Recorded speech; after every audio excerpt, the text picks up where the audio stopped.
Aujourd'hui, parlons du parcours souvent complexe de l'étranger en France. Juridiquement et en application du Code de l'entrée et du séjour des étrangers et du droit d'asile, sont considérées comme étrangères les personnes qui n'ont pas la nationalité française, soit qu'elles aient une nationalité étrangère, soit qu'elles n'aient pas de nationalité. La qualité d'étranger n'est pas attachée à la personne puisque la législation peut parfois permettre de devenir français par acquisition. A contrario, la qualité d'immigré perdure puisqu'elle signifie qu'une personne est venue d'un autre pays dans un pays d'accueil. Pour un étranger souhaitant séjourner sur le territoire français, le titre de séjour est une nécessité. Il existe plusieurs types de titres de séjour, chacun adapté à une situation spécifique. Par exemple, il existe le passeport talent qui s'adresse aux personnes hautement qualifiées et aux investisseurs. Il y a aussi le visa de séjour pour les plus courts séjours, la carte de résident pour ceux qui souhaitent s'installer de manière permanente en France. Sachez que pour travailler légalement en France, il faut obtenir une autorisation de travail,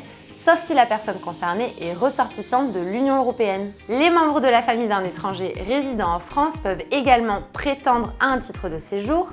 Dans le cas des enfants, s'ils sont nés en France et que l'un de leurs parents est français, ils sont considérés comme français et n'ont donc pas besoin de titre de séjour. De plus, si vous possédez un titre de séjour, vous pouvez être rejoint par votre époux et vos enfants en suivant la procédure de regroupement familial. Bien que ce processus puisse sembler complexe, il existe de nombreuses ressources disponibles en ligne et hors ligne pour aider les étrangers dans leur démarche.